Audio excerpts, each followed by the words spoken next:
নামাজ পড়ছে, বলুন কি করছে? ওহনের মার আর আসেনি নামাজ নাই। এলাকায় তো হুসাইনের পাগল জন্ম হয় না, এলাকায় তো হুসাইনের রক্তের প্রতিদান দেওয়ার মানুষ দেশে হয় না। ওখানের মাদের মধ্যে এই আদর্শ নাই। ফাতেমা 2 রাকাত নামাজ পড়ে হাত বাড়াইছে, মাবুদ আমি তো বলেছি গোসলের পরে জামা পাবে, তারা যদি গোসল করে আইসা জামা না পায় তারা বলবে নবীর মেয়ে হইয়া আমরার মা মিথ্যা কথা কয়, জান্নাতি মহিলাদের সর্দারিনী হইয়া আমাদের মা মিথ্যা কথা কয়। মাবুদ গো আমার ইজ্জত রাইখো, ও মাবুদ আমার ইজ্জত রাইখো, আমার 2টা কলিজার টুকরা সন্তানের জন্য 2টা জামার ব্যবস্থা তুমি আল্লাহ করো। এ ডাক দিছে, মায়ের দোয়া তো কবুল। আল্লাহ বলেন জিবরাইল জান্নাত থেকে 2টা সুন্দর পাঞ্জাবি হাসাইন আর হুসাইনকে দিয়ে আসো। 2টা পাঞ্জাবি নিয়ে হাসাইন হুসাইনের বাড়ির সামনে হাজির। হাসাইন হুসাইন কোথায়? তোমাদের জামা তো তৈয়ার হয়েছে। কিতাবে আসছে জামাগুলির রং ছিল একটা সবুজ আর একটা লাল। 2 ভাই দৌড়ায় আসছে, কোনটা নিবা? জিবরাইল মানুষের বেশ ধরে ডাকতেছে, কোনটা নিবা? হাসাইন বলেন আমারে সবুজটা দেন, সবুজটা দেন। হুসাইন বলেন আমারে লাল জামা দেন। 2জনে জামা হাতে নেয় আর বাড়ির ভিতরে রুমের ভিতরে মা ফাতেমার কলিজা দরফর শুরু করছে। মনাদার শেষ করে বাহিরে আসেন, কেন আমার কলিজা দরপর করে? এমন সময় 2 সন্তান 2টা জামা লইয়া মায়ের সামনে হাজির। মা দেখো কত সুন্দর জামা দর্জি আমাদেরকে দিয়ে গেলেন। ফাতেমা একটা চিৎকার মারছে, সন্তানেরা রে জামা গায়ে লাগাইস না, কেন জানি আমার কলিজা দরপুর করে রে। এই জামার মধ্যে কি হাকিকত রয়ে গেছে আমার বাবার কাছে জানতে হবে। 2 জামা লইয়া 2 সন্তান লইয়া নবীজির কাছে যাইতেছে। এই পাশে জিবরাইল এসে বলে হুজুর গো হাসাইন আর হুসাইন জামা নিয়ে আসতেছে হাকিকত জানার জন্য, আপনি বলে দিয়েন সবুজ জামা হাসাইন নিয়েছে। হাসাইন তো আপনার উম্মতের নাজাতের জন্য কুরবানি 2 ভাইয়ের বেলায় কবুল করেছে আমার আল্লাহ। হাসাইন সবুজ জামা নিয়েছে, আপনার উম্মতেরা হাসাইনকে বিষ খাওয়াইয়া সবুজ করে দুনিয়ার থেকে বিদায় করে দিবে। আপনার আদরের নাতি হুসাইনকে লাল জামা যার হাতে দেখবেন আপনি মনে করবেন কারবালার জমিনে হুসাইনকে বল্লম তীরের আঘাতে লাল লাল করে দিবে। আমার নবী হাসান হুসাইন কাছে আসলে অন্য সময় খুশি হতেন, আজকে দেখে দূর থেকে চোখের পানি ছেড়ে দিলেন। ফাতেমা বলেন বাবা গো অন্যদিন খুশি হইতে আজকে কেন কান্দো বুঝতে পারতেছি না। আমার নবী বলেন ফাতেমা রে আয় আমার হাসাইন আর হুসাইন লইয়া, 2জনকে বুকে লইয়া কান্দে মাবুদ আমার উম্মতের নাজাত দিবানি। আজকে সেই হাসাইনের হুসাইনের মায়া নাই, সেই নবীর মহব্বত নাই, সেই ফাতেমার জীবনী আমাদের কাছে নাই, আহলে বায়েতের চিন্তা আমরা কেউ করি না।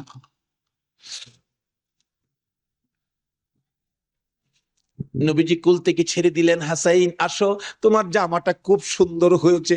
হুসাইনকে টাইনা বুকে ধরে বলেন হুসাইন রে তোর জামাটাও খুব সুন্দর হয়েছে। জিবরিল বলেন হুজুর গো হাসাইনকে তো বিষ পান করাইয়া জোহর খাওয়াইয়া মারবে, হুসাইনের মৌতের কথা যদি বলি আমি জিবরাইলও সইতে পারি না। তো নির্মম ভাবে হুসাইনকে কারবালার জমিনে গো আপনার উম্মতেরা, হেরা মুসলমান, হেরাও কি নামে না কামে? বল নামে না কামে? নামে। একটা হলো নামে মুসলমান, আরেকটা আছে কামে মুসলমান। মুসলমানের ভাগ 2টা, একটা হলো এজিদি মুসলমান, আরেকটা হলো হুসাইনি মুসলমান। আপনারা কোন মুসলমান হবেন? আরো জোরে কোন কোন মুসলমান হবেন? এটা হলো কামের মুসলমান, আর এজিদি মুসলমান হলো নামের মুসলমান। আমার নবী মাবিয়ার ছেলে ছিলেন এজিদ। মাবিয়াকে রাসূল বলেছিলেন মাবিয়া তুমি কিন্তু বিয়ে করো না। তাহলে বোঝা গেল বিয়ে করলে যে এই বিপদ হবে আমার রাসূল জানতেন। জানতেন কিনা? আরো জনে কোন জানতেন কিনা? ইমাম সাহেব, আপনাদের ইমাম সাহেব আগে ওয়াজ করছেন, আমার রাসূল যে জানতেন এই ঘটনা সুন্দর করে ওয়াজ করছেন। কোন কোন ভাইয়ের আছে এগুলি আবার যুক্তি তুলে ধরে, রাসূল যদি জানতেনই তাহলে উহুদের জমিনে রাসূল মাইর খাইলেন কেন? যে জানবেন মাইর খাবেন কিন্তু জান না কেন গিয়ে মাইর খাইলেন? কথাটা কিন্তু যুক্তিসঙ্গত, কি বলেন ঠিক না? আমি এই ভাইকে বলবো অনেক সময় নাও যাইতে হয়। আজকে মনে করেন আপনার বাবার মার্কেট, আপনার বাবা মার্কেট করে দিয়ে গেছে, এটা আপনার পিতৃ সম্পত্তি। অন যদি কিছু মানুষ জোর করে যদি সম্পত্তি দখল করতে চায়, আপনার বাবার সম্পত্তি জোর করে তারা নিবে গা, আচ্ছা আপনার জান থাকবে না যাবে এই চিন্তা করবেন আপনি? এই সম্পত্তি উদ্ধার করতে যাবেন না? উদ্ধার করতে গিয়ে অনেক সময় লোক মারাও যায়, তারপরও কি এই সম্পত্তি কি ছাইরা দেয় নাকি? এই সত্য উদ্ধার করতে গিয়ে উহুদের জমিনে আমার নবী জানতেন মার খাবে, কিন্তু সত্য উদ্ধার করতে গিয়ে জান্নাও আমার নবী উহুদের জমিনে গেছে। আর যদি জান্না না যাইতো তাহলে আজকে আমরা এই সত্যের নিশান আমাদের হাতে আসতো না। জানে না, কে বলছে? জান্নাও নবী সত্য উদ্ধার করতে গিয়েছে।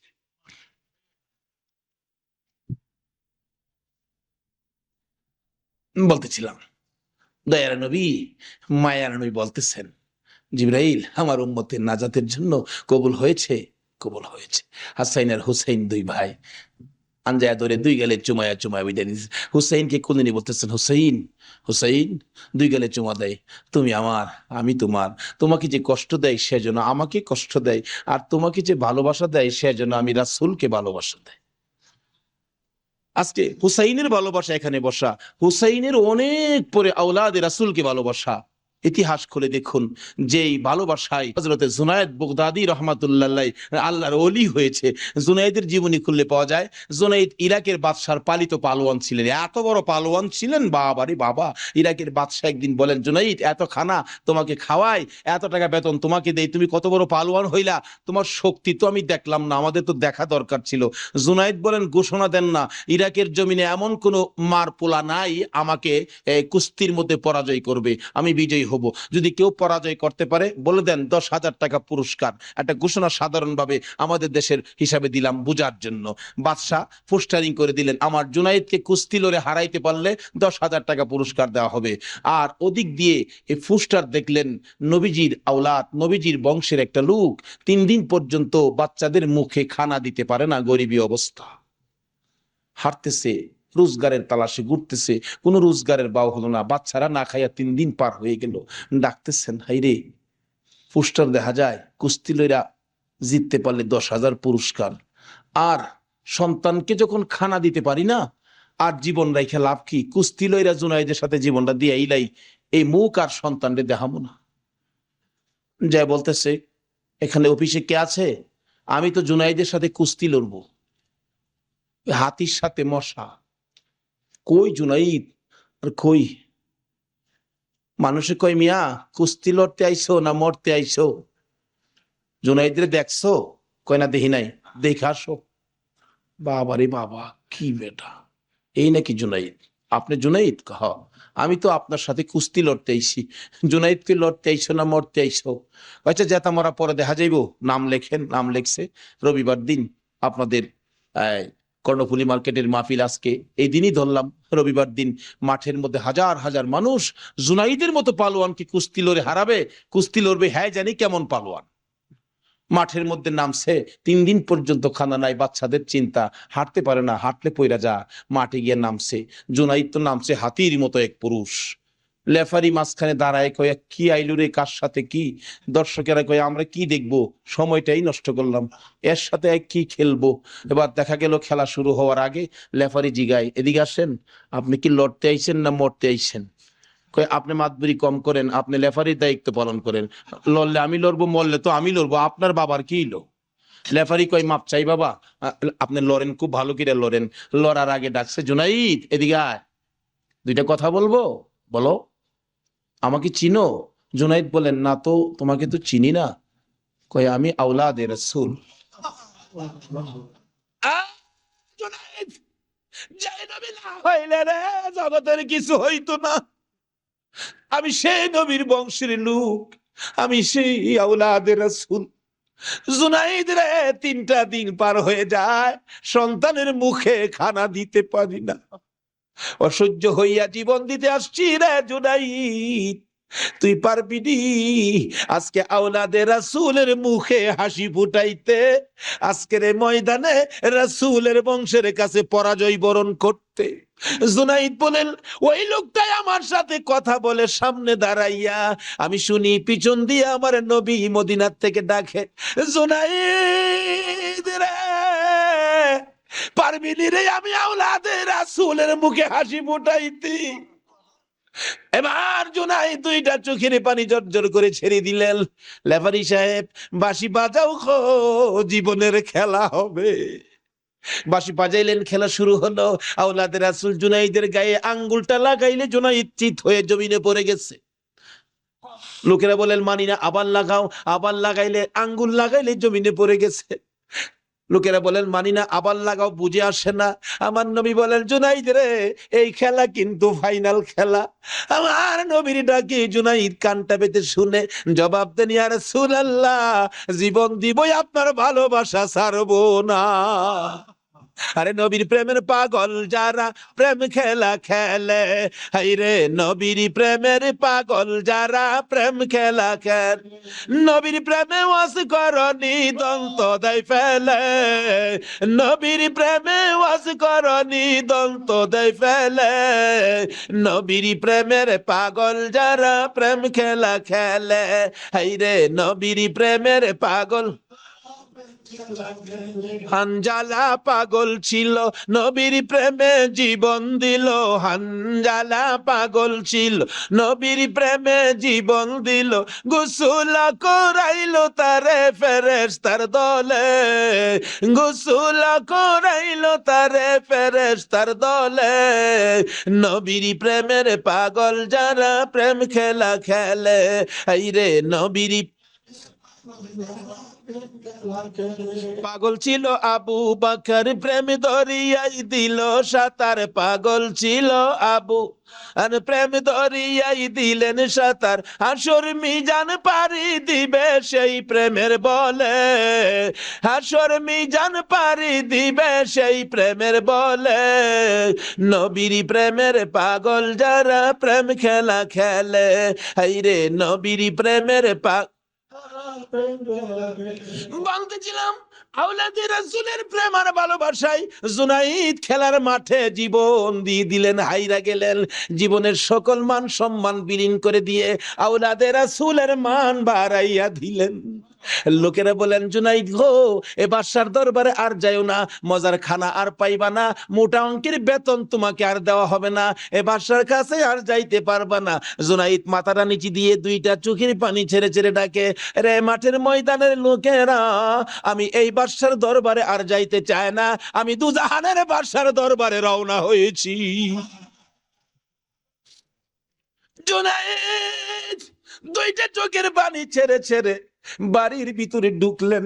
লোকেরা জিগায় জুনাইদ গো, এইভাবে কেন কান্দো বুঝতে পারতেছি না। লোকদের সাথে জবাব দেয়, সঙ্গীরা রে, আমার রাসূল আমারে ডাক দিছে রে, আমি রাসূলের ডাকে কিছু কাজ করেছি, আমার মনে বড় আশায় আমার কাজে রাসূল খুশি হইছে কি। জুনাইদ বলেন এশারের নামাজ পড়ে আমি যখন বিছানায় শুইলাম, একটু পরে দেখি রাসূল আমার ঘরে হাজির।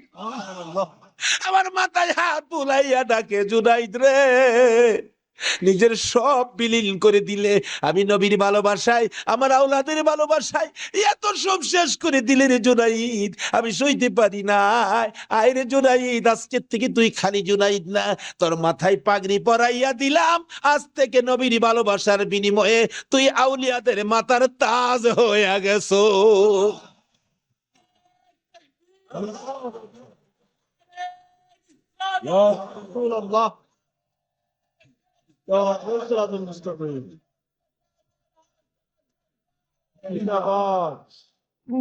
বলতেছিলাম আওলাদে রাসূলের ভালোবাসায় যদি পালোয়ান আল্লাহর ওলি হয়ে যায়, আর যেই নবীকে বলেছেন, যেই নবী ঘোষণা দিয়েছেন হুসাইন তুমি আমার আমি তোমার, তোমাকে যে কষ্ট দেয় সে যেন আমাকে কষ্ট দেয়, তোমাকে যে ভালোবাসবে সে যেন আমাকে ভালোবাসলো।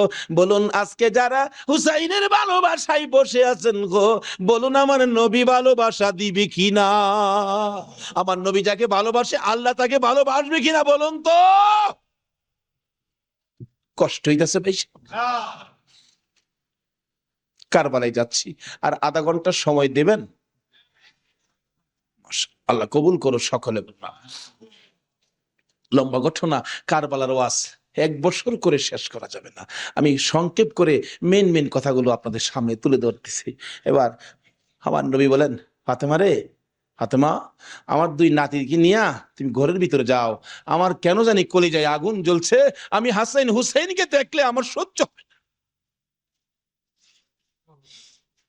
হাসাইন হুসাইনকে নিয়ে যখন চলে যাই, আমার নবী কাঁদে। জিবরাইল পাশে দাঁড়াইয়া বলেন, হুজুর গো কেন কান্দেন? ও জিবরাইল, আমার 2 নাতি উম্মতের জন্য কুরবানি। হুসাইনের ঘটনায় আমার মন মানে না রে। হুসাইন কারবালার জমিন, এই জমিনটা কই রে জিবরাইল? হে জমিনটা জানি কেমন রে, আমার হুসাইন কোন জায়গাটাই জানি গড়াগড়ি করে কাঁদবে। সঙ্গে সঙ্গে জিবরাইল 1 মুষ্টি মাটি নিয়ে দিলেন, হুজুর দেখেন তো এই মাটিটা নাকে লাগাইয়া দেখেন কিসের গন্ধ করে। রাসূল নাকে লাগাইয়া চোখের পানি ছেড়ে দিলেন। জিবরাইল রে, এই মাটির মধ্যে দিয়ে আমার হুসাইনের রক্তের গন্ধ করে। হুজুর, এই মাটি হইল কারবালার মাটি। লম্বা ঘটনা, মাটিগুলো নিয়ে ভাবতেছেন কি করব। জিবরাইল বলেন, হুজুর কারবালা পর্যন্ত যার হায়াত থাকবে তার কাছে মাটিগুলো রেখে দেন, একটা কাচের বয়ামের মধ্যে যেন রেখে দেয়। যেদিন দেখবে মাটি লাল হয়ে গেছে গো, এদিন মনে করব হুসাইন কারবালায় শহীদ হয়ে গেছে। কারবালা পর্যন্ত যার হায়াত থাকবে তার কাছে দেন। আমার নবী কার হায়াত থাকবে জানে কিনা কন? আমার নবী উম্মে সালমাকে লক্ষ্য করে ডাক দিলেন, উম্মে সালমা রে, আয় আমার পাশে আয়। উম্মে সালমা কাছে আসলে নবীজি 2টা চোখের পানি ছেড়ে দিলেন। হুজুর ডাইকা আনলেন, কথা বলবেন, কান্দেন কেন? উম্মে সালমা রে, কান্দি রে, কলিজা মানে না। এই মাটিগুলো তোর হাতে দিলাম, রেখে দিও। যেদিন দেখবে এ বোতলের মাটি লাল হয়েছে, এদিন তুমি বুঝে নিবা আমার হুসাইন উম্মতের নাজাতের জন্য কারবালায় শহীদ হয়েছে। উম্মে সালমা বলেন, আমি এই মাটি তখন বোতলের মধ্যে রেখে দিলাম। ওদিকে দিয়ে দয়ার নবী, মায়ার নবী দুনিয়ার থেকে বিদায়, 4 খলিফা বিদায়, ফাতেমা বিদায়। এইভাবে আস্তে আস্তে আমিরে মাবিয়ার হাতে মদিনার শাসক ক্ষমতা। আমিরে মাবিয়া রাষ্ট্রের প্রধান, বুড়া হয়ে গেছে তো এজিদ। রাসূল বলছিলেন, মাবিয়ারে তুই বিয়ে করিস না। কিন্তু মাবিয়ার এমন এক রোগ হইল, লোকেরা পরামর্শ দিল কবিরাজরা বিয়ে করলে ভালো হয়ে যাবে, কিন্তু রাসূল নিষেধ দিছিলেন বিয়ে করিস না। কিন্তু রাসূল তো জানতেন, কি বলেন, জানতেন কিনা বিয়ে করিস না, কিন্তু বিয়ে করলেন। জন্ম হলো এজিদ। একটু বুড়া হয়েছে বাবা, এজিদ চক্রান্ত করতেছেন, বাবার ক্ষমতাটা আমার নেওয়া দরকার। কিন্তু এজিদ নবীর কথা মতো, নবীর প্রেম, নবীর ভালোবাসা এজিদের কাছে কখনো ছিল না। লোকেরা বলেন না, এইরকম একটা লোকের কথা আমরা মানতে পারি না।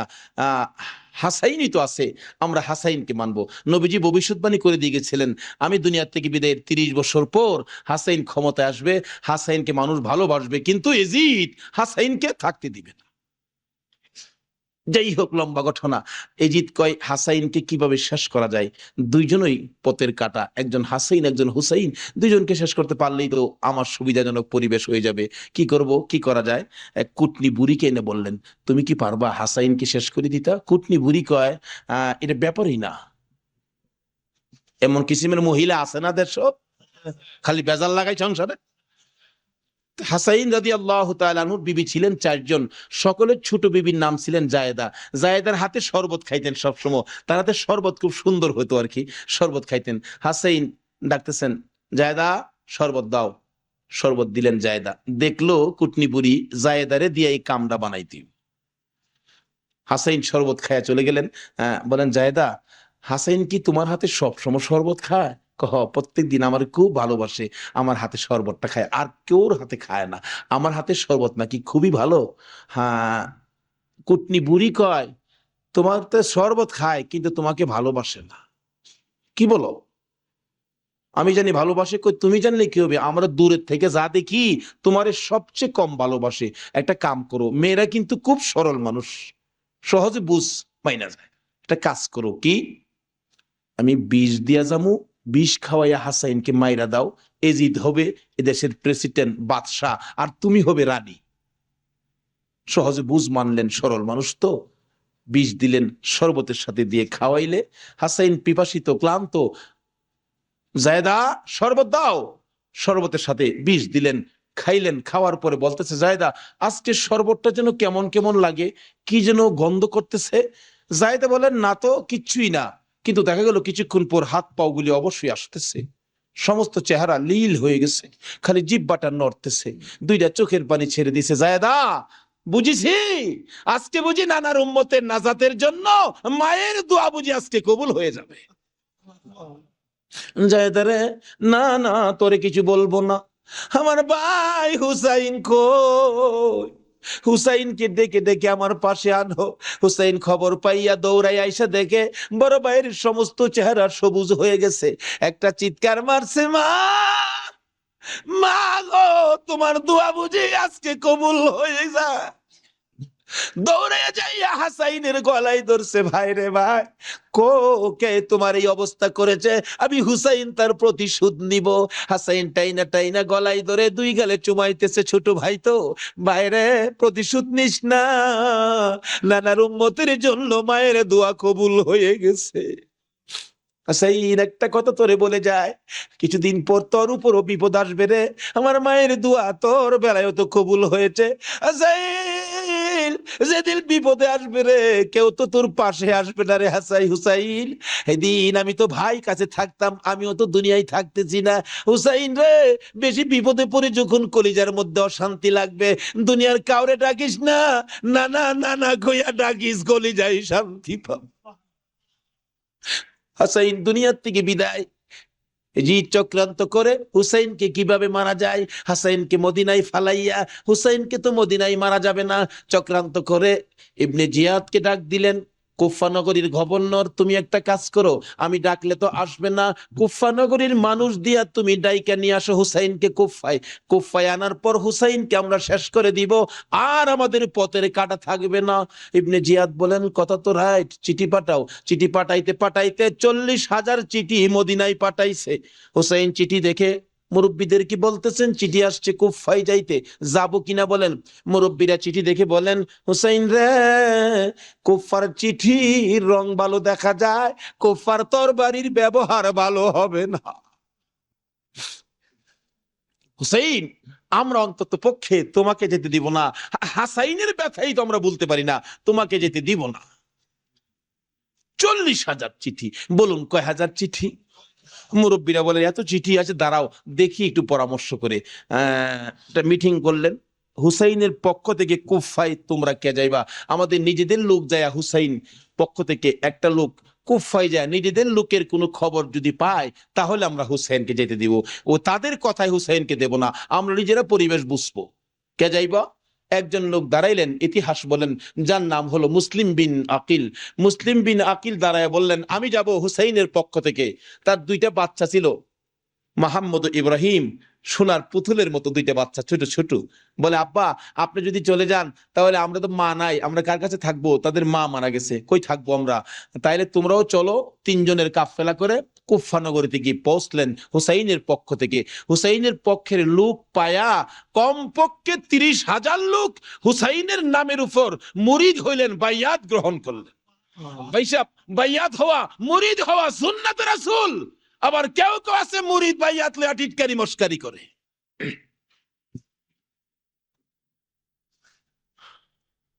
বুঝে না ভাই সাহেব, পীরের কাছে মুরিদ হবেন, কত মজার খেলা যে খেলে, আল্লাহর ওলির আল্লাহর সাথে কত খেলা যে খেলে। আল্লাহ কই, এইটা নো ফতুয়া লাগাইস না, মাসলা লাগাইস না, এটা আমার খাট বান্দা, খাট জাগাত কোনো দলিল লাগে না, জোরে জোরে খান সোহা।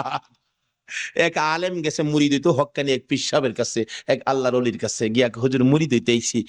আলেম কইতেছে, বাবা মুরিদ যে হইতে আইছো, মুরিদ হইলে তো পীরের কথা মানুন লাগে। হুজুর পীরের কথা তো মানতে হবে, মানবো, তাহলে শোনো, আজকে তুমি এশারের নামাজটা পড়তে পারবা না। আচ্ছা, এই কথা কইলে কি আপনারা মানবেন?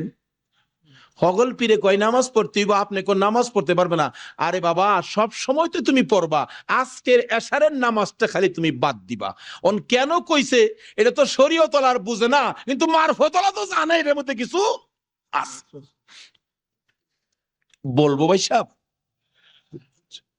কষ্ট হইতেছে আপনাদের?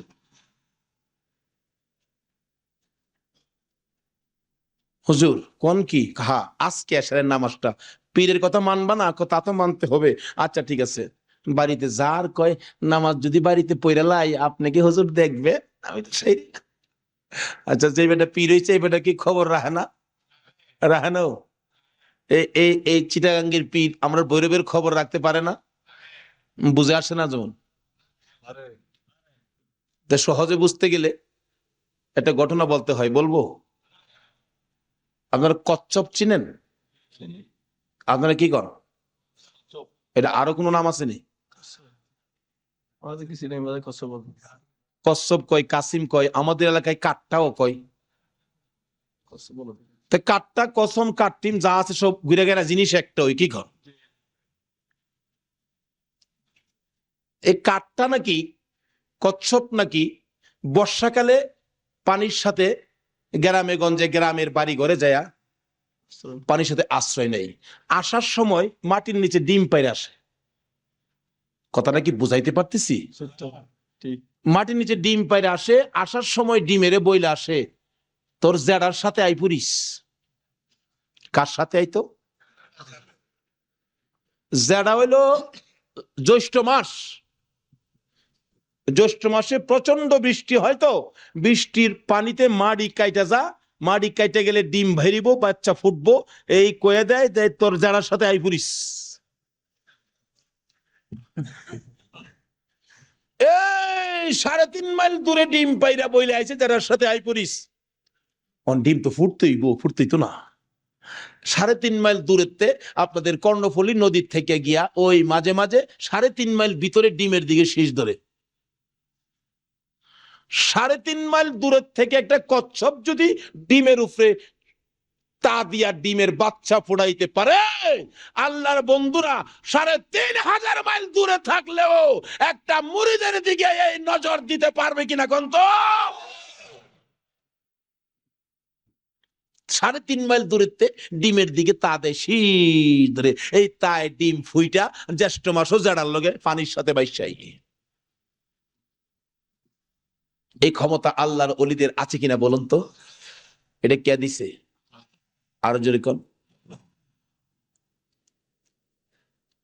সে আল্লাহর ওলি বলছেন, বাবা আজকে এশারের নামাজটা পড়িস না, যা। যার কয় হুজুর পড়তাম না, তো কইলেন আপনার সাথে, বাড়ি গিয়ে পয়রা লাইলে কি আর আপনি দেখবেন? আল্লাহর ওলি দেখবে কিনা? বাড়িতে গিয়ে কয় হুজুর কইছে নামাজটা ছাইরা দিতাম, হুজুরের কথা তো মানতে হবে, একবারে সব না ছাইরা খালি ফরজটা পয়রা লাই। একবারে কেমনে বাদ দিলাই, সারা জীবন নামাজ পড়লাম, আজকে নামাজটা কেমনে বাদ দিলাই, শুধু ফরজটা পইরা ঘুমাই রইছে। রাত্রে নবীজি আইসা ডাকতেছে, কিরে আজকে এই আমার সুন্নত ছাইরা দিলি? পীরের কথা হই না কি করলাম, আফসোস। অথচ কোন খেলা খেলাইছে এটা গেলাম, হ্যাঁ এখনো বুঝছে না।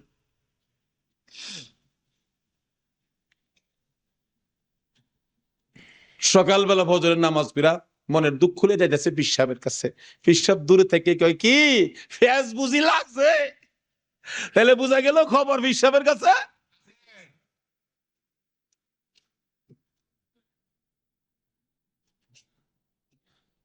হুজুর আর কথা কইেন না, আপনি না করছেন নামাজ পড়তাম, কত তুই বেটা নামাজ পড়ছস কে?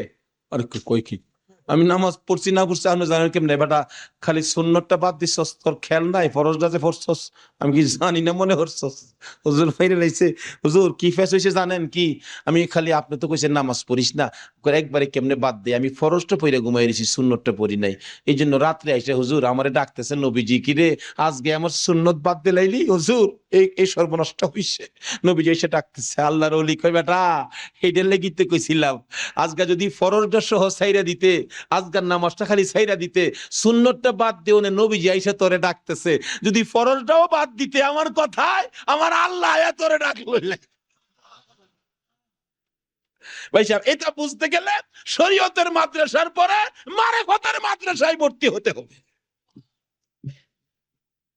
জানি চট্টগ্রামটা পীর মাসের দিক দিয়া বাংলাদেশের মধ্যে আপনারা উপরে আছেন, এই জন্য আমরা আপনাদেরকে শ্রদ্ধা করি। আল্লাহ হায়াত দেখ সকলকে, সকলে বলুন আমিন। যাই হোক, ওইদিকে আমার আলোচনা না, আমার আলোচনা হলো কারবালা। যাই হোক, কারবালার দিকে পৌঁছে গেছি। আধা ঘন্টা সময় দিতে রাজি আছেন না আপনারা? আসুন আসুন, হাইরে কারবালা, যাচ্ছি এবার কারবালা। এবার চিঠি পাইলেন কয় হাজার, মুসলিম বিন আকিল চলে গেলেন, 30,000 লোক মুরিদ হলেন, বাইয়াত গ্রহণ করলেন। খালি কয় মুসলিম বিন আকিল হুসেইনকে কুফায় আনেন না, আমরা হুসেইনকে দেখতাম। তো কুফা নগরী বড় মসজিদে বসে মুসলিম বিন আকিল চিঠি লিখলেন, হুসেইন আর কোনো ভয় নাই, এখানে পরিবেশ আপনার জন্য পাগল, আসলেও পাগল, কিন্তু খারাপ তো খালি এজিদের বংশ। চিঠি পাওয়া মাত্র আপনি চলে আসেন। চিঠি গিয়ে পৌঁছে মহরমের 1 তারিখ। হুসাইন 6 মাসের শিশু আলী আসগর সহ মেয়ে পুরুষ মিলে 72 জনের কাফেলা নিয়ে রওনা হলেন কুফার দিকে, যেহেতু চিঠি পাইছে মুসলিম বিন আকিলের হাতে। ওদিক দিয়ে যেই চিঠি পাঠাইছে শুনছে, ইবনে জিয়াদ এজিদের পক্ষের লোক আইসা সবাইকে সরিয়ে দিয়ে, লম্বা ঘটনা, মুসলিম বিন আকিলকে মসজিদের বারিন্দার মধ্যে ফালাইয়া গলায় ছুরি চালাইয়া জব করে দিলেন। মুসলিম বিন আকিলের 2টা ছোট্ট ছোট্ট বাচ্চা ছিলেন, মোহাম্মদ ও ইব্রাহিম। 2টা বাচ্চা 12 বছর 13 বছর, সোনার পুতুল। খবর পাইলেন বাবাকে জব করে দিয়েছে, দৌড়াইয়া পালাই রে জঙ্গলায় যায় লুকায়। 2 ভাই পরামর্শ করে, আমরা 2 ভাইকে যদি ধরতে পারে রে আমাদেরকেও জব করে ফেলবে, বাচ্চা মানুষ। এদিক দিয়ে ঘোষণা হলো, মোহাম্মদ ইব্রাহিম মুসলিম বিন আকিলের 2টা সন্তান যদি মদিনায় চলে যায়, খবর দিবে হুসাইন তো আসবে না, 2টা ছেলেকে যে ধরে দিতে পারো 10,000 টাকা পুরস্কার। আমাদের হিসাব বললাম, লোকেরা তরবারি লইয়া ঘুরতেছে মোহাম্মদ ইব্রাহিমের তালাশে। ওই 2টা বাচ্চা পূর্ণিমার চাঁদের মতো চেহারা, সারাদিন লুকাইয়া থাকে, রাত্র হলে মরুভূমির পথ দিয়ে দৌড়ে আর কান্দে আর ডাকে, মদিনার পাখিরা রে আয়, মদিনার খবর, একটা খবর নিয়ে যা, কুফা নগরীর অবস্থা ভালো না, আমাদের বাবা মুসলিম বিন আকিলকে কুরবানি করে দিয়েছে, আমরা 2 ভাইকে খুঁজতেছে, রাস্তা পাই না, কোথায় যাব, হুসাইন যেন কুফায় না আসে, খবর নিয়ে যা। এভাবে 1 দিন 1 রাত, 2 দিন 2 রাত, 3 দিন পার হইয়া 3 রাত্রের বেলা 2টা ভাই একটা খেজুরের বাগানের মধ্যে বসেছিল, রাত্রে দৌড়াবে মদিনায় যাবে, কিন্তু পেটের খিদা, পানির পিপাসা, আর হাঁটতে পারে না। ছোট ভাইটা বড় ভাইয়ের গলায় ধরে কাঁদতেছে, ভাই কলিজা শুকাইয়া গেছে রে, একটা কাজ সামনে যাইতে পারবো না। 2জন গলাগুলি করে খেজুরের বাগানের মাঝখানে ঘুমিয়ে গেছে। এই খেজুরের বাগানের মালিকের নাম ছিল হারেস। হারেস নিজে ও তরবারি লইয়া ঘুরতেছে। সকালবেলা হারেসের বিবি যাই বাগান দেখবি, যাইয়া দেখে বাগানের মাঝখানে সাপ বিচ্ছুর ভয় থাকে, কিন্তু এই বয়ের মাঝখানে 2টা পূর্ণিমার চাঁদের মতো সন্তান ঘুমাইয়া রইছে। আস্তে আস্তে কাছে যাইয়া ছোট্ট ভাইটার মাথায় হাত দিলে, চোখ খুলে দেখি কুফার মহিলা, চিৎকার মারছে, ভাই গো আর ঘুমাইস না, কুফাবাসী আমরার খবর পেয়ে ফেলছে, মদিনায় বুঝি আর যাওয়া হবে না, তুমি আমার মা লাগো, আমার মা নাই বাবা নাই, আমরা মদিনার সন্তান, আমরা মদিনার আওলাদ, কুফাবাসীর কাছে আমাদের খবর দিও না। মহিলাটা বলতেছেন, মহিলাদের মায়া বেশি, আয় বাবা তোমাদের তালাশে, আমার স্বামীও ঘুরতেছে, এখানে থাকলে কেউ না কেউ তোমাদেরকে দেখে ফেলবে, আসো আমার বাড়িতে নিয়ে লুকাইয়া রাখি, সন্ধ্যা হলে আমি নিজে মদিনায় লইয়া যাইব। মা বোনেরা, এমন একটা ভালোবাসা দাও না গো এই মহরমের চাঁদে। সন্ধ্যা হইবার আগে বাচ্চা দুইটা রান্না করে রাখছিল। ছোট্ট ভাইটা ঘুম থেকে উঠে বসে বসে কান্দে, মা, মা কই। বড় ভাইটা ঘুম থেকে উঠে ডাকে, কান্দিস না রে, কান্দার আওয়াজ শুনলে আমাদের জীবন থাকবে না। এমন সময় হারেস দৌড়ে আসছে ঘরের মধ্যে খানা খাওয়ার জন্য। খানা খাইতে বসে ডাকতেছে, বিবি গো জলদি করে খানা দেয়, কে জানি পুরস্কারের বাগী হইয়া যায়। এমন সময় রান্না করে কান্দার আওয়াজ শুনলে ডাকতেছে, বিবি রান্না করে কে কান্দে? বিবি বলেন, তোমার ঘরে নয়, অন্য ঘরে কান্দে। বিবি রে, আমার ঘরে কান্দার আওয়াজ শোনা যায়। বিবি মিথ্যা কথা কোস, আমার ঘরে কান্দা। বিবি বলেন, তোমার ঘরে নয়, কুফাবাসীর সন্তানেরা কান্দে। হারেস বলেন, বিবি রে, কুফাবাসীর কান্দা এত সুন্দর না। বাসন ধাক্কা দিয়ে সরাইয়া তরবারিটা লইয়া ওইটা দাঁড়াইলে বিবি পিছন দিয়ে আঞ্জে ধরেছে, স্বামী আর সামনে যাও না, হে মদিনার ময়নাদের গলায় চুরি দিও না। তোমার যদি মারতে চাই গো স্বামী, আমার গলাটা পেতে দিলাম, আমার গলাটা কাইটা দাও। না না, মানবো না। দৌড়ায় যাইয়া রান্নাঘরের দরজায় দাঁড়াইয়া দেখে দুইটা পূর্ণিমার চাঁদ উদয় হইয়া রইছে। তরবারিটা দেখে ছোট্ট ভাইটা চিৎকার মারছে, বাবা গো খইয়া। বড় ভাইটা কান্দে, কান্দিস না, আমার বাবা গেল যেইভাবে রে, আমরাও যাইব সেইভাবে। এইভাবে যারা জীবন দিয়েছে সেটাই হলো আমার আল্লাহর রাস্তা।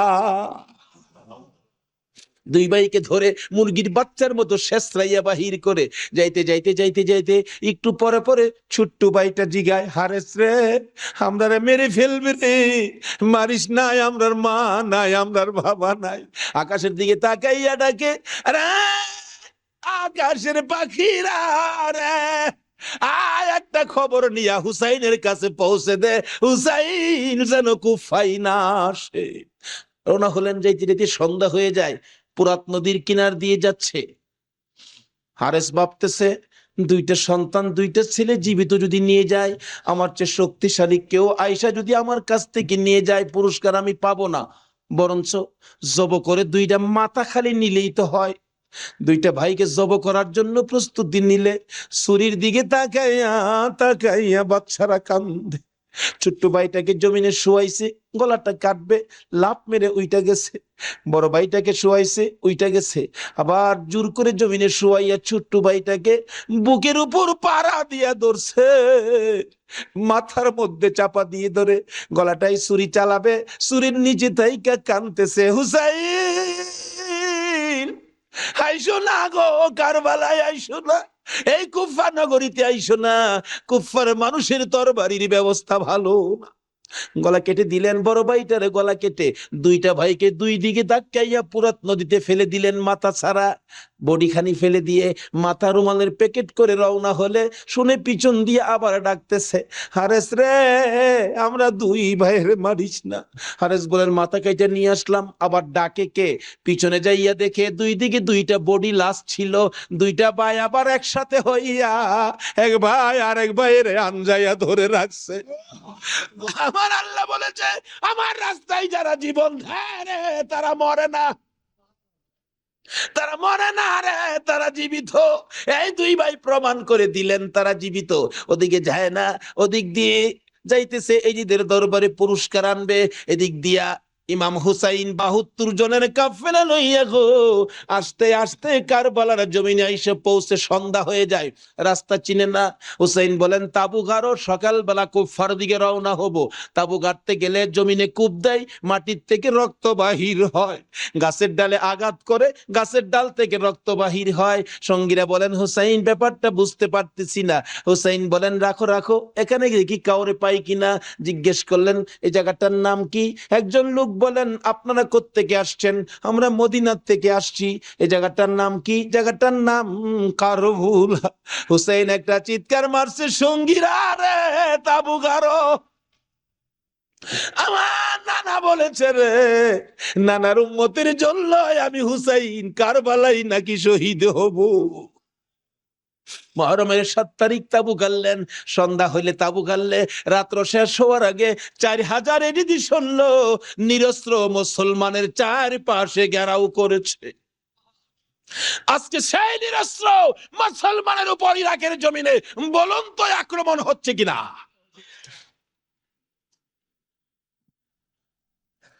সকালবেলা ডাকে, হুসাইন যুদ্ধ করো। হুসাইন বলেন আমি তো যুদ্ধ করতে আসি নাই, বেড়াইতে আসছি, এই যে দেখো চিঠি পাই আসছি বেড়াইতে, কোনো কথা মানবো না, যুদ্ধ করো। একদিন, 2 দিন, 3 দিন পার হইয়া মহরমের 9 তারিখ দিবাগত 10 তারিখের রাত্রে শেষ চিন্তাধারা। হুসাইন তাবুর বাতিরা জ্বালায় বলতেছেন, তোমরা কথা শোনো, কি এখানে অবস্থা ভালো দেখা যায় না, যুদ্ধ করার তো কিছু নাই, তোমরা আমার একটা কথা শোনো। কি? বাতিটা নিবাইয়া দিলেন। নিবাইয়া দিয়া বলতেছেন, যে যেদিক দিয়া পারো কারবালা ছাইরা তোমার নিজেদের জান বাঁচাও, কিন্তু হুসাইন কারবালায় শহীদ নানার উম্মতের নাজাতের জন্য। সারা রাত কান্নাকাটি। পারবা 9 তারিখ দিবাগত রাত্রে টিভির বর্তাটা বন্ধ রাখতে, রেডিওর চাবিটা বন্ধ রাখতে? হুসাইন কারবালাই সমস্ত লোকদেরকে 72 জনের কাফেলা নিয়ে কান্দে, আর আমরা সেই তারিখে টিভি চালাই। কিসের মহব্বত আর কিসের মায়া আর কিসের নামাজ তুমি পড়েছো?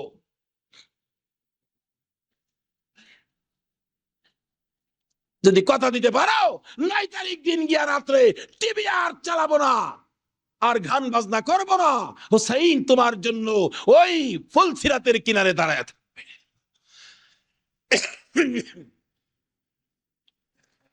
সকাল হয়ে যায়, ফজরের আজান দিলে নামাজ পড়ে, নামাজ পড়লেন। এত বিপদ তারপরও হুসাইন নামাজ ছাড়ে না পড়ে। তাহলে বোঝা গেল এই নামাজ ছাড়া গেলে হুসাইনকে পাবো না। নামাজ পড়ে কোরআন শরীফ পড়তে বসছেন, এমন সময় শাহরবানু এই 6 মাসের বাচ্চাটা নিয়ে ডাকতেছেন, স্বামী, স্বামী গো, 3 দিন পর্যন্ত খানা পিনা কিচ্ছু নাই তাবুতে, এই মরুভূমির গরমের তাপে বাচ্চাটার কলিজা পর্যন্ত শুকায় গেছে, দেখো জিহ্বাটা নাড়াইতে পারতেছে না, 6 মাস কথা বলতে পারে না, তো একটু পানি যদি খাওয়াইতে পারো মনে হয় বাচ্চাটা বেঁচে যাবে, না হয়তো বাচ্চাটা মরে যাবে। হুসাইন কো দাও দাও দাও, কোলে নিয়ে কাঁদতেছে আর ডাকতেছে, এই যদি সৈন্যরা রে, এরকম বাচ্চা তো তোদেরও আছে, দুষ করলে আমরা করছি, এই তো কোনো দুষ করে নাই, একটু পানি বাচ্চাটারে দে, আমার নানা না হইলে কিচ্ছুই হইতো না, এই পানি হইতো না, আজকে আমার নানার আওলাদ মারা যাবে পানির জন্য, একটু পানি দে, অনুরোধ তোদের কাছে, একটু পানি বাচ্চাটারে দে, আমাদেরকে দরকার নাই, বাচ্চাটারে দে। এভাবে ডাকতেছে আর যাইতেছে, দূর থেকে একটা এলইডি সৈন্য হুসাইনের দিকে লক্ষ্য করে তীর মারলেন, তীর আইসা হুসাইনের গায়ে তো লাগলো না, হুসাইনের কোলে 6 মাসের শিশুর কলিজাটার মাঝখান দিয়ে তীর ঢুকে গেছে। আলী আসগর বাবার মুখের দিকে তাকাইয়া জিহ্বাটা বাহির করে দিছে, 2টা চোখ উল্টাইয়া চোখের পানি ছেড়ে ছেড়ে বুঝাইতেছে, বাবা গো, মায়ের কাছে বলে দিও আর জীবনে পানি চাইতাম না। হুসাইন বলেন, টান দিয়ে তীরটা যখন খুলে ফেললাম, তীরের আগার মধ্যে আমার বাবার কলিজা সিরা আইসা পড়ছে। মৃত শিশু কুলে লইয়া তাবুর পাশে যাইয়া লম্বা ঘটনা ডাকতেছে, ও শাহরবানু কোথায়? কেন?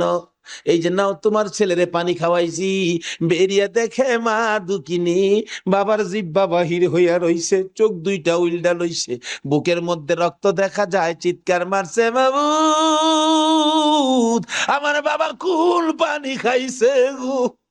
এই জমিনে যে নবীর জন্য সব বানাইছো, সেই নবীর উম্মত পানি পায় না, তীর খায়া মরে আর কলিজা মানে না। এইভাবে কাঁদতেছিলেন। মহরমের 10 তারিখ সকালবেলা আলী আকবর 18 বৎসরের পালোয়ান দৌড়াই আসছেন, মা কেন কান্দ? দেখাইলেন, দেখো তোমার 6 মাসের ছোট্ট ভাইয়ের অবস্থা। আলী আকবর দেখে আর সহ্য করতে পারে না, রক্ত হাতে নিয়ে বলতেছেন, মাবুদ গো, এ রক্ত ছুঁয়ে কসম খাইলাম এ যদি সৈন্যরে ছাড়বো না। যুদ্ধ শুরু হয়ে যায় মহরমের 10 তারিখ। আলী আকবর যুদ্ধ করতে করতে পিপাসিত ক্লান্ত হইয়া তাবুতে ফিরে এসে ডাকতেছেন, মা, মা, এক গ্লাস পানি যদি খাওয়াইতে পারো, কথা দিলাম সমস্ত কারবালার সৈন্য, এই যদি সৈন্য ওদেরকে আমি খতম করে ফেলবো। মা চোখের পানি ছেড়ে ছেড়ে বলেন, আলী আকবর রে, পানি যদি থাকতো তোর ভাই কি তীর খায়া মরতো? নাই রে বাবা, পানি নাই, পানি নাই। মায়ের পায়ে সালাম করলেন আর চোখের পানি ছেড়ে দিলেন, মা, মা গো, বিদায় দাও গো, দেখা হবে হাসরের ময়দানে।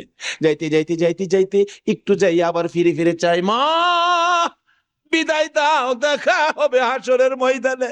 মা দুইটা হাত বাড়ায়া ডাকে, আর ফিরে ফিরে চাইস না রে বাবা, আর ফিরে চাইস না, সহ্য হয় না।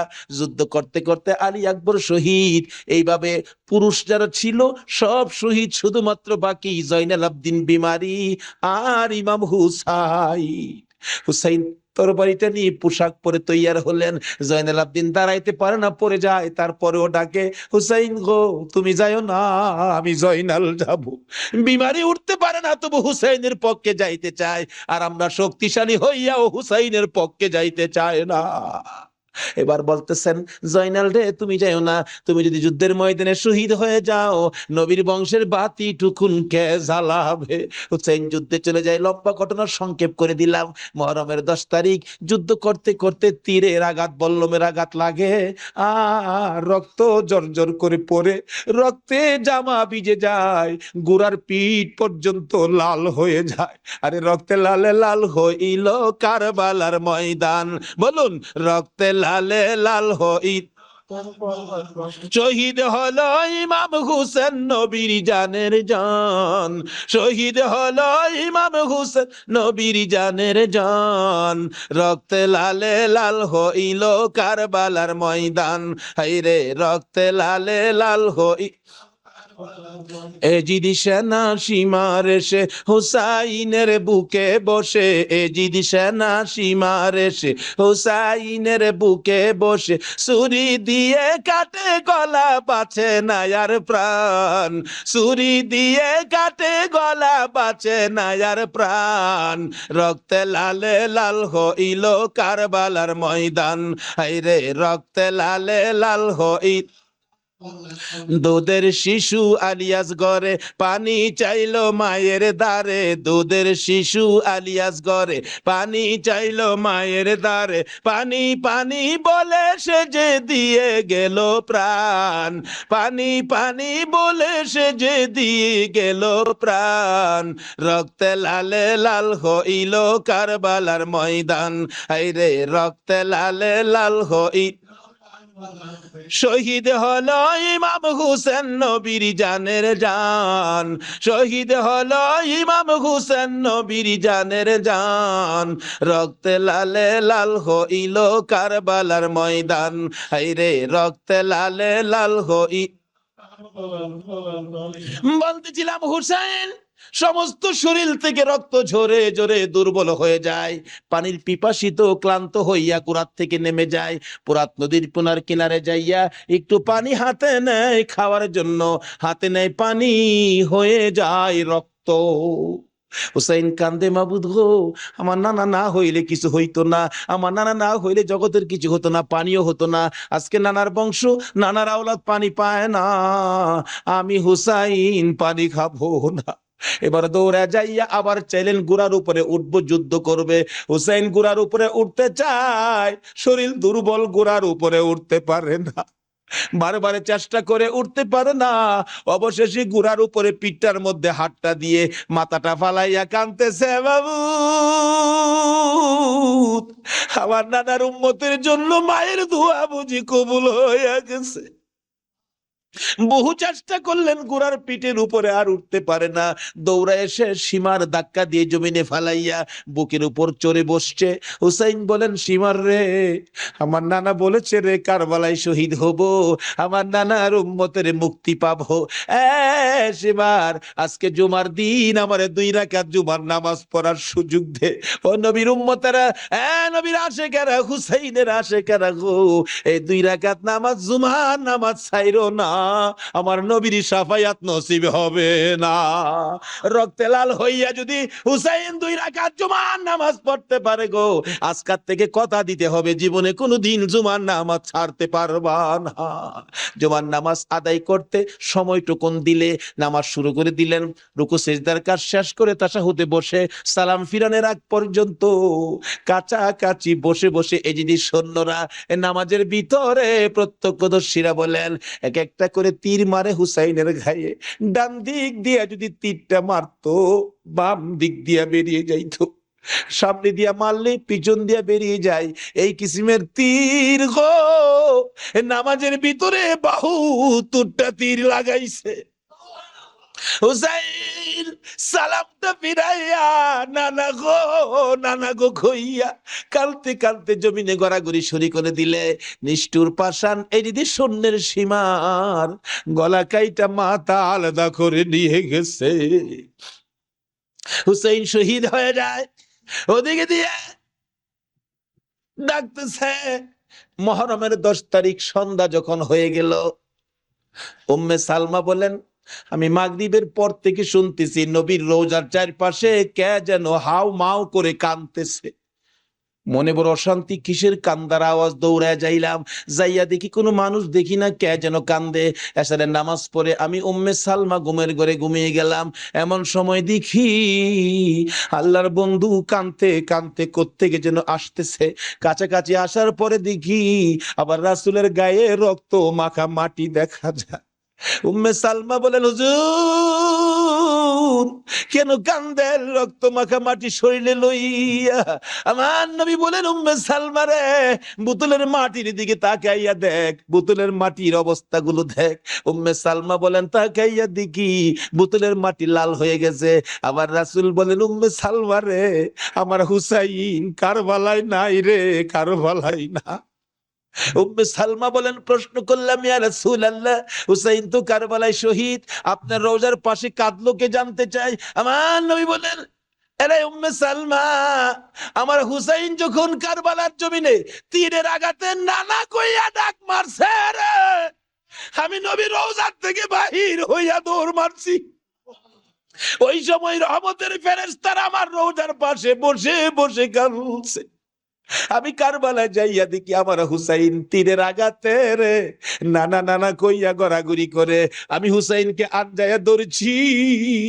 হুসাইন তীরের আঘাতে যতটা গৈর দিছে রে, আমি রাসূল হুসাইনের সাথে ততটা গৈর কারবালার জমিনে দিয়েছি। এই হুসাইনের রক্ত কারবালার মাটিতে পড়েছে, এই রক্ত মাখা মাটি আমি নবীর গায়ে লাগছে।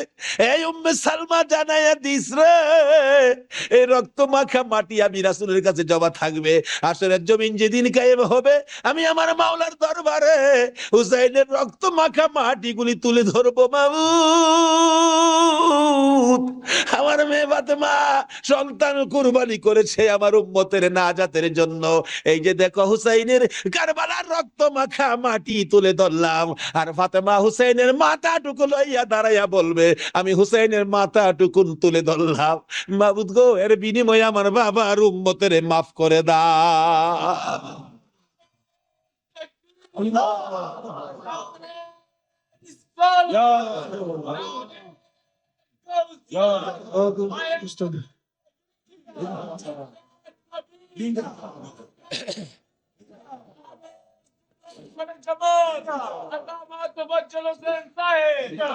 ভাই সাহেব, এই যদি হয় হুসাইনের রক্ত আমাদের নাজাত, এই যদি হয় ফাতেমার সন্তান কোরবানি করে আমাদের জন্য, রাসূল যদি এত কষ্ট করে আমাদের জন্য, এই আহলে বায়েতের মহব্বত আমাদের কাছে থাকা দরকার আছে কিনা বলুন তো? তাদের আলোচনা তাদের জীবনে আমাদের প্রত্যেকের অন্তরে রাখা দরকার আছে কিনা বলুন তো? আল্লাহ আমাদেরকে আজকের মাহফিলে সে বুঝটুকুন দান করে দেখ, সকলে বলুন আমিন। আসুন আজকে দোয়া হবে। এই মাহফিলের আয়োজন যারা করেছেন, এই ব্যবসায়ী ভাইদের ব্যবসায়ী যেন আল্লাহ বরকত দেন। খাস করে শুনলাম যে তারা সংগঠন করে এই মাহফিলের জন্য 3 টাকা করে রুজ জমা করে এই কষ্ট করে হুসাইনের প্রেম ভালোবাসা, নবীর প্রেম ভালোবাসার পরিচয় দিয়েছেন। আজকে আল্লাহ আমাদেরকে কি দেয় এটা দেখবো আখিরি মোনাজাতের মধ্যে। প্রশ্ন করবেন, হুজুর কি দেখবো? দেখবেন মোনাজাতের পর যদি দেখেন শরীরটা হালকা লাগে, মনটা শান্তি লাগে, তাহলে মনে করবেন এই মাহফিলের বরকতে জীবনের গুনাহ মাফ করে যা দাবি করছিলেন সব পুরা করে দিয়েছে। আসুন দোয়ার আগে ওই নবীর প্রেম ভালোবাসা মহব্বতের সহিত একটু দুরুদ ও সালাম মদিনা পাঠায় দে ইয়া নবী।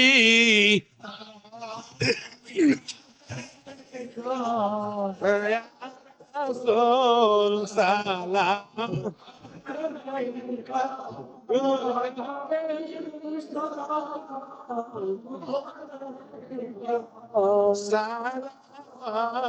সালাতুল্লাহ দরদি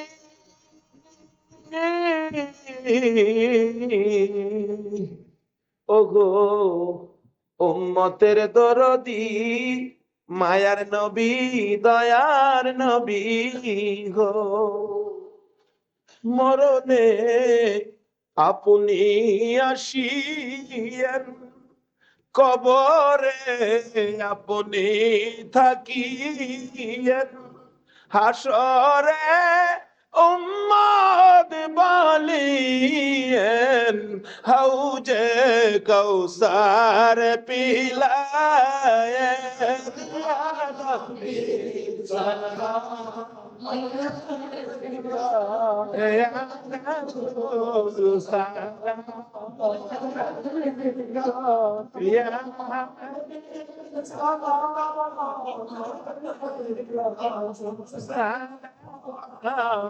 সালাম।